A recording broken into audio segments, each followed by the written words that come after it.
Hi everyone, welcome to this lesson on voice and narration. Today we'll discuss key features of narratives and examine different approaches to constructing a narrative voice. Before we get started, I want to take a moment to define the term narrative. So please pause the presentation and write your definition for the word narrative. So remember, whenever you are getting information from an outside source, you always want to include a frame. On this slide, I have shown you the frame by making the text bold and blue so you can see it. And this definition, as stated in the frame, comes from the Oxford Dictionary of Literary Terms. So the top of the frame says, according to the Oxford Dictionary of Literary Terms, a narrative is a, quote, telling of some true or fictitious event or connected sequence of events as recounted by a narrator. And that's the end of the quote. It was found on page 219. That's your parenthetical citation, just the 219 in parentheses, and then the period. So that is the working definition that we will use for a narrative. Here's an exercise that should help you gain a better understanding of the way in which a specific rhetorical context impacts voice. So I want you to imagine that you're back in high school and you've just taken part in a massive food fight in the cafeteria. Please pause the slide and jot down the exact words that you'd use to describe this event to your absent friend and to your strict principal. So I'm guessing the way that you wrote your descriptions was different because you took into account the differences between your two audiences. If this is the case, then you already have an intuitive understanding of voice. Most people would use more casual and vivid language when describing what happened to their friends. So think of voice as similar to the persona or personality that you project. It's kind of like the clothes that you're wearing. In both cases, it's still you, but you're choosing to present yourself in a different way based on your audience. Voice, or the persona of the writer, is defined by two basic components: diction, which is word choice, and syntax, which is sentence structure. So just as a fingerprint is unique to each person, so too is voice unique to each situation. Your word choice can be abstract or concrete, technical or non-technical, casual or formal, advanced or basic, and the list goes on and on.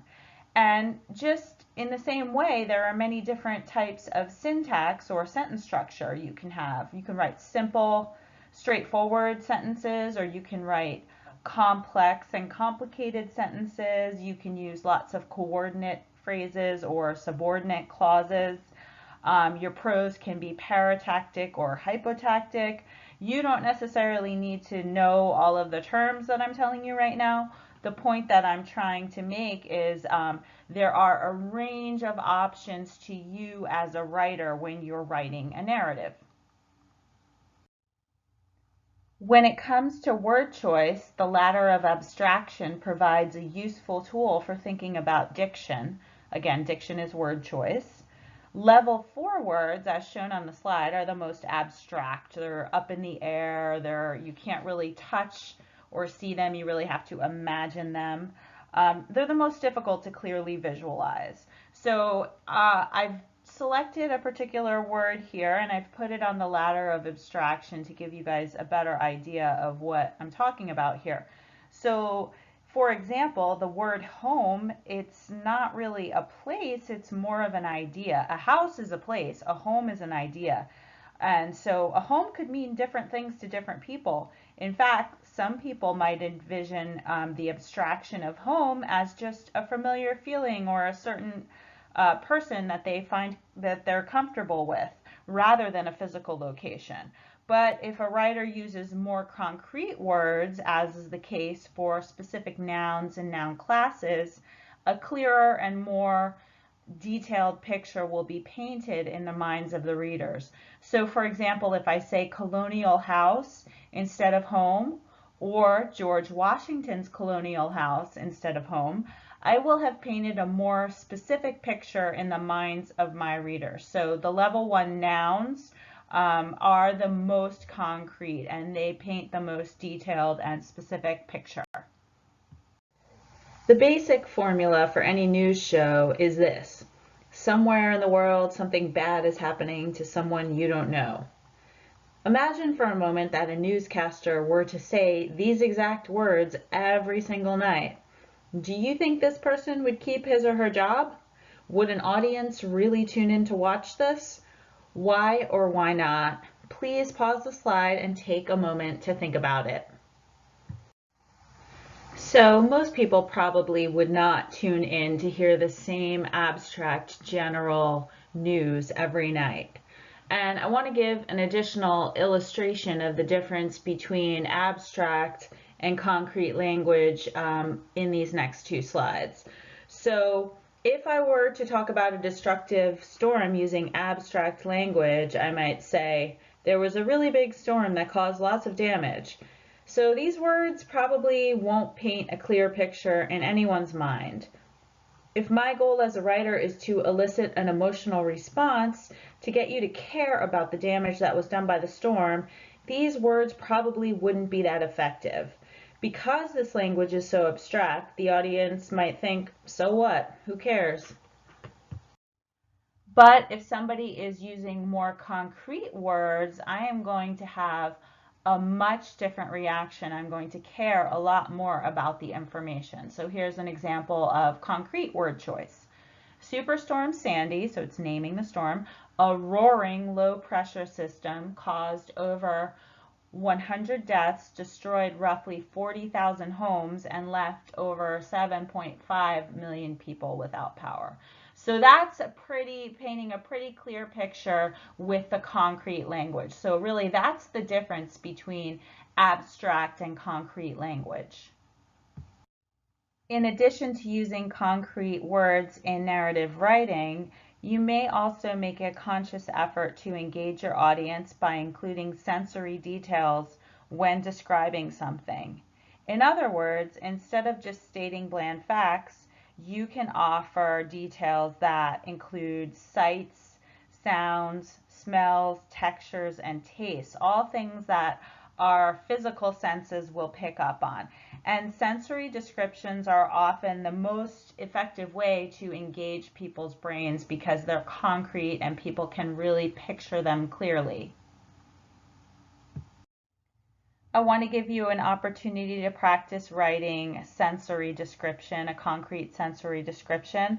On this slide, I've given 3 different abstract options that you might make more concrete using specific nouns and concrete language, giving sensory descriptions again. So I want you to pause this slide and free write a concrete sensory description for one of the things, either a small animal, an ugly vehicle, or a struggling hero. On this slide, I've chosen to include a concrete description of a struggling hero. So notice the sensory language here. Kiana Davenport writes, tall, muscular, wiry, smelling of sweat, grass, steer and saddle, and mountains and myth, this man, vessel of their youth, looked terribly injured, old.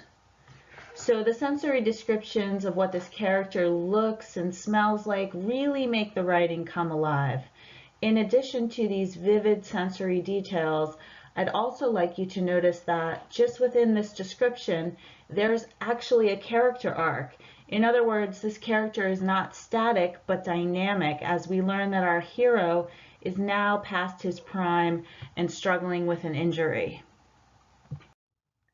So in addition to thinking about your word choice or your diction, another way to craft a unique voice within a narrative is to consider your syntax or your sentence structure. So when thinking about sentence structure, there are a great many choices that you have at your disposal. Here are a few key considerations related to syntax. First and foremost, you want to pay attention to the length of your sentences and vary them accordingly. You should also think about the types of modifiers that you choose and the way in which your parts of speech are ordered.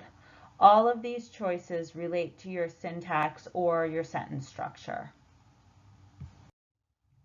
When we talk about sentence structure, it's important to be aware of the order of essential elements in a sentence. In English, the normal order of words is subject, verb, object. For those of you who are familiar with Star Wars, the character of Yoda is seen as unique in his voice as he inverts his sentence structure by putting the verb before the subject. So as I've shown in this slide, is the verb and Jedi is the subject. So Yoda would communicate this information by putting the verb before the subject. So he would say, very wise is the young Jedi. Whereas the more familiar character of Han Solo would probably utter a sentence that sounded like this. The young Jedi is very wise. Now, not that Han Solo's character would ever directly offer Skywalker this compliment, but that's a topic for another lesson on characterization. What I want you to notice in this slide is the sentence structure and how, as speakers of English, we're used to having the subject before the verb.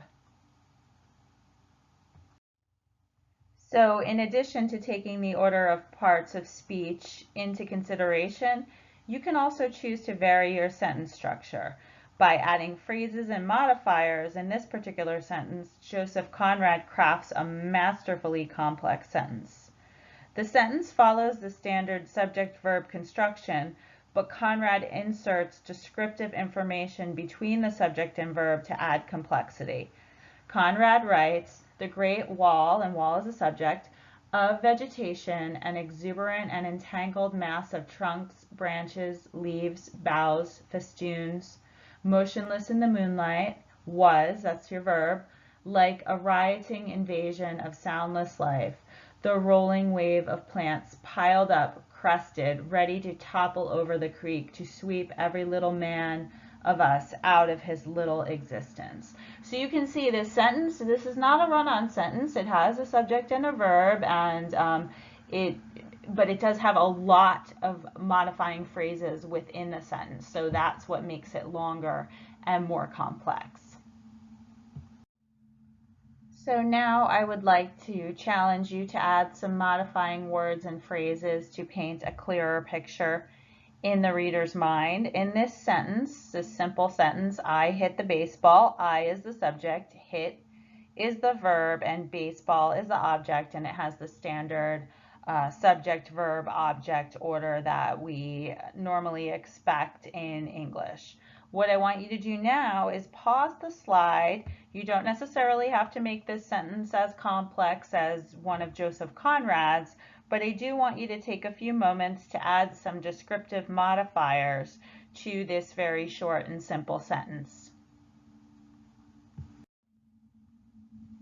So on this slide, I've given you some examples of how you might build some modifiers, some modifying words and phrases into a sentence to really paint a clearer picture in the reader's mind. So you might first add a modifier to baseball. What type of baseball is it? I hit the beat up baseball. And then you might talk about, what's the timing of when this is happening? After countless days of practice, comma, that's an introductory modifying phrase, I hit the beat up baseball. And then this final sentence gives a lot of additional information and really provides more drama to the description. So let's take a look at this last example. After countless days of practice, I hit the beat up baseball. The crack of the bat echoing in the stands, the roar of the crowd coming seconds after people realized I'd hit a home run, the last one of my life. So there's a lot going on in this sentence. It's a lot more dramatic. It's a lot clearer. So when you have some simple sentences, think about, is there a reason why you chose to make this sentence simple? In some cases, you do want to choose a simple sentence because you're trying to have a certain effect on your audience. But in other situations, it might be better to be more descriptive and to make your simple sentences more complex. As we near the end of this presentation, I would like to close by offering you some additional tips as you start to think about writing your narrative. So first, it's a good idea to vary the length of your sentences. This is going to make your prose more interesting to your audience. So typically short declarative sentences are a good choice when you're describing action and you want a scene to move quickly, but you might use a greater number of long and complex sentences when describing setting or character, or when you want to build some sort of drama or narrative tension in. So definitely think about varying the length and complexity of your sentences. While abstractions have a purpose and they can definitely be useful, it's often the concrete and sensory descriptions that are going to have the greatest impact on your audience. So whenever you find yourself using abstractions, you always want to assess whether these abstractions are going to have the desired effect on your audience. Another tip that relates to the differences between concrete and abstract language can be seen in the popular advice that's given to fiction writers. This advice is show, don't tell. So on this slide, you can see the way in which telling tends to be more abstract. Here's the telling statement. Lisa was a private person who liked order and neatness. Okay, so that's pretty abstract. The showing statement uses concrete language and it creates a clearer sensory experience for the reader. So here's the showing statement. On Friday afternoons, when her friends were all planning their next party, Lisa looked forward to cleaning, rearranging her room, vacuuming her carpet, lighting a scented candle, and flopping down on a freshly made bed, happy to be alone with her thoughts. So that is concrete, specific language that doesn't tell you something abstract about the character, but it shows you using concrete language. Oftentimes it's much more effective to your readers if you show them something instead of telling them something. So here's another tip for your narrative. When writing, consider expanding and slowing down important moments by adding detail. This is a really great way to build narrative tension. You can see clear examples of this tip in action in most movies that involve sports. So at the peak moment of tension, when the team or the athlete that you're rooting for is behind, the camera will slow down and zoom in on the action, showing you specific details. So for example, in a basketball movie, the team that you want to win is always going to be behind in the final stretch, and then just as the buzzer goes off, someone will take a challenging shot, and then the scene is going to slow down. The audience can see the ball spinning slowly through the air. The camera might then cut to the crowd, all of whom have jumped out of their seats and they're watching in anticipation. And then as the ball slowly continues its arc toward the basket, the camera cuts to a close-up of the athlete so the audience can see the sweat on the player's forehead and the determination in her eyes. The time it takes the ball to travel into the basket is maybe a second or two in real life, but the movie might spend nearly a minute on it because it's an important moment.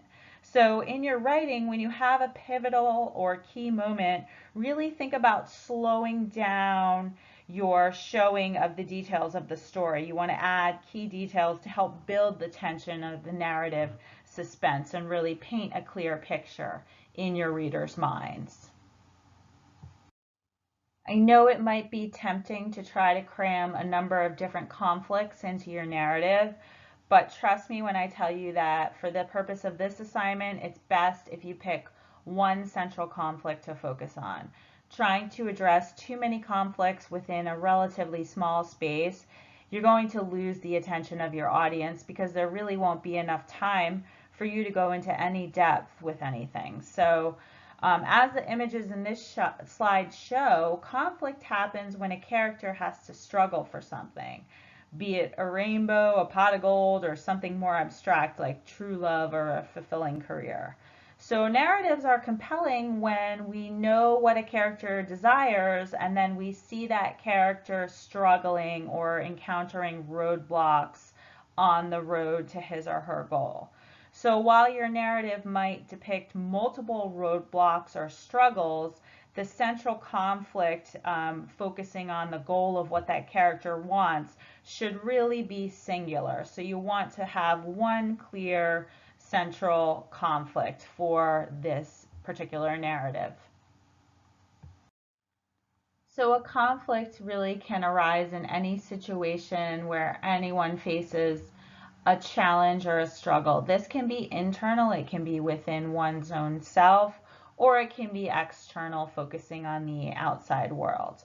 Most students do find it hard to choose a conflict to write about in their narratives, so I wanted to just take a moment to provide you with a list of conflicts that students have had a lot of success focusing on in their narratives in the past. So there's the struggle to be understood, accepted, or loved. You could write about any one of those things. That would be a very acceptable conflict. You could write about the struggle to excel at something, whether it's work, in school, or a hobby that you do, or something else, maybe a sport. You can write about the challenge of entering a new environment or situation. We've all faced that challenge, and that can be very conflicting. The struggle to speak up or fight back, the struggle to do what's right, the struggle to stay healthy in many different ways, the struggle or challenge of facing a fear. So right now, those are just a couple of ideas to give you a sense of what conflicts you can focus on.